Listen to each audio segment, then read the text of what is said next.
Sabat. That is Senegalese for how you doing. The correct answer is Sabat bien for I'm doing well. And then we talk about each other's mothers. It's a Senegalese tradition I'd understand. So welcome to Africa. This is Dakar, Senegal, a town of about 2.5 million people. My brother and I, he's the one taking the pictures, we came over early Wednesday morning, late Tuesday night to bring turkey to missionaries who work in Dakar. My cousin is one of those missionaries. And today it's about 10 o'clock in the morning on a Friday, about 4 a.m. where you are, and maybe some of you right now at this very moment are up standing in line outside of Circuit City or Best Buy so you can buy a brand new flat panel television set for Christmas.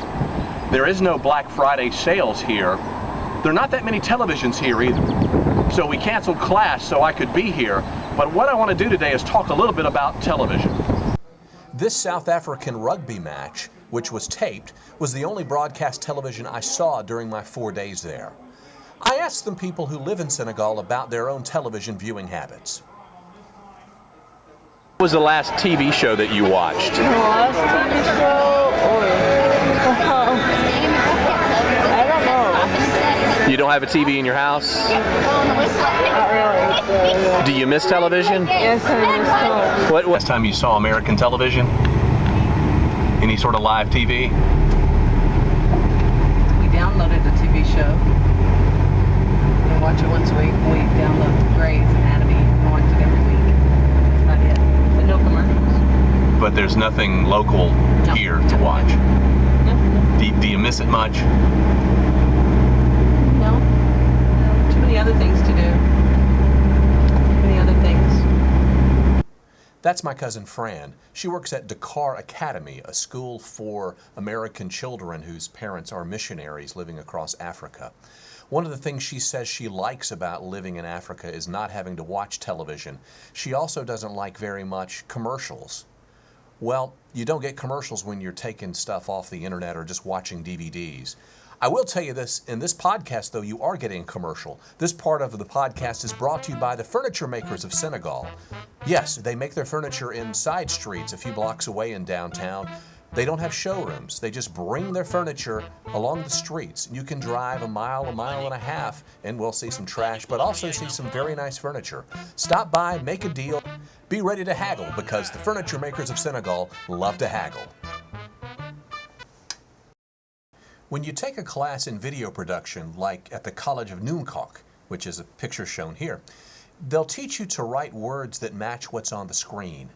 The problem is, I need to talk about American television, but the pictures I have are from Africa. So you're just going to have to hang with me. Take a look at the cool pictures, but think about American television. A few minutes ago, my cousin was telling you how much she enjoyed watching Grey's Anatomy by downloading it off the internet and not having to watch any of the ads. That, in a nutshell, is what is happening to the television industry right now. It is struggling with figuring out ways to give content to people who don't necessarily want to pay for it through the traditional model of advertising. The advertising model that worked well for the industry has sort of gone the way of the Marlboro Man in the United States, although you can still see the Marlboro Man advertised in Senegal. The roots of television in America go back almost to the horse and buggy days of radio. In fact, the original radio companies became television companies, and they, much like old-time radio, were seeking to get as wide and big an audience as possible. But that, of course, has changed now, as the industry has changed, as cable has come along, and the goal of television, much of television, is to get a diverse audience as possible and be able to sell that audience, very much like the magazine industry. You should know the names of two men who were heroes, not goats, of the television industry. One is Philo Farnsworth. He invented the technology that uses electrons to transmit moving images live. You also should know the name Ed Parsons. He built the first community access television system, the early name for what is now known as cable television. He did that back in 1949. You also should know the name Pat Weaver, who in the 1950s founded the Today Show and the Tonight Show for NBC. Before Weaver got to television, a single advertiser might sponsor an entire 15-minute show. And that was a problem for the network because the advertiser would influence the content of the show. So Weaver's shows went 30 minutes or maybe an hour long.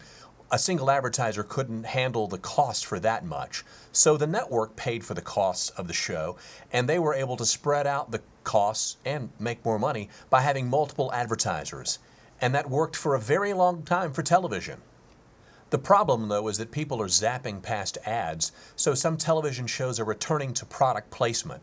An example came at the end of Apprentice 3 back in 2005, when Nescafe was one of the sponsors through product placement.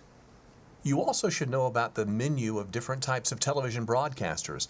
There are local affiliates and there are networks, and the networks actually share their advertising revenue with the affiliates, and in most cases the networks pay the affiliates to carry their programming.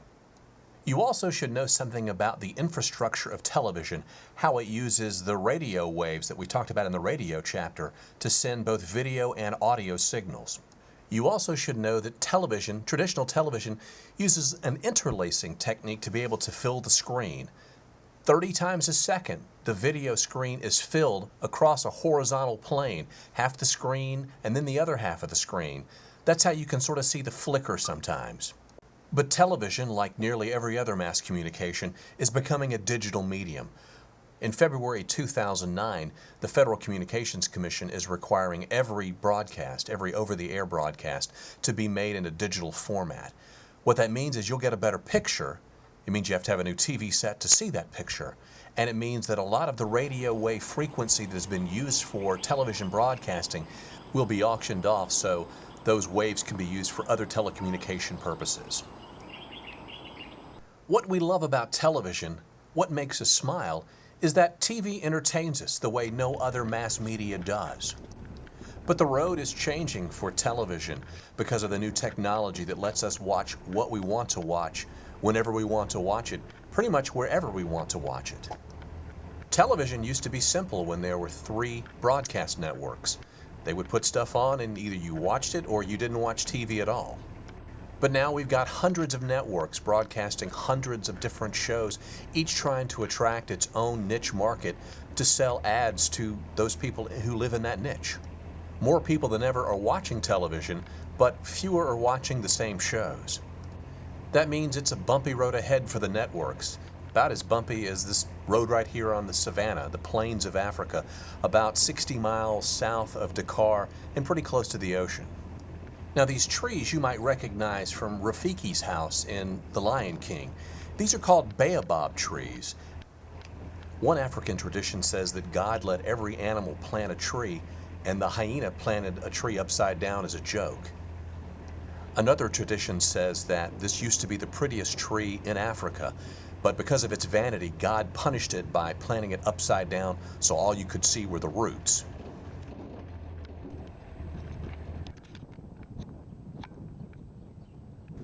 To get an idea of just how big this tree is, that's my cousin Fran there at the bottom.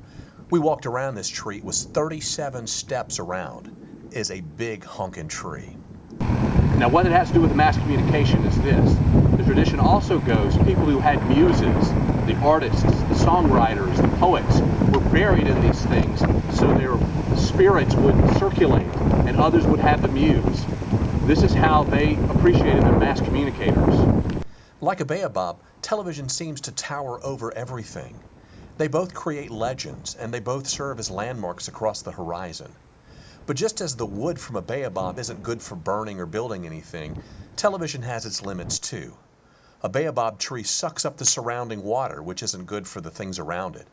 Television can suck up a culture and replace it with images of sex and violence and lowest common denominator programming. Nearly 50 years ago, Edward R. Murrow explained the power and pitfalls of television when he said, quote, "This instrument can teach, it can illuminate, yes, and it can even inspire. But it can do so only to the extent that humans are determined to use it to those ends.